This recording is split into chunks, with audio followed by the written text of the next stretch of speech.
Шийдвэр гүйцэтгэгч үн хаялцуулах дуудлага худалдаа болон албан дуудлага худалдаа гэсэн хоёр төрлөөр эд хөрөнгийг худалдан борлуулдаг. Үн хаялцуулах дуудлага худалдаагаар хөдлөх эд хөрөнгийг худалдан борлуулдаг бол албан дуудлага худалдаагаар үл хөдлөх эд хөрөнгө, үнэт цаас, эдийн бус хөрөнгө, төв соёлын өвд хамаарах үнэт зүйл, тусгай зөвшөөрөл зэргийг худалдан борлуулдаг.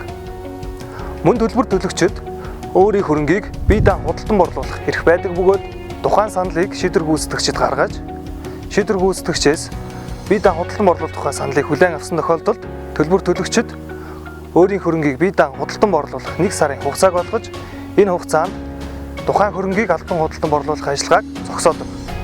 Заасан хугацаанд төлбөр төлөгч өөрийн хөрөнгийг бие даан худалдан борлуулаагүй тохиолдолд шийдвэр гүйцэтгэгч хууль заасан журмын дагуу тухайн хөрөнгийг албан худалдан борлуулдаг.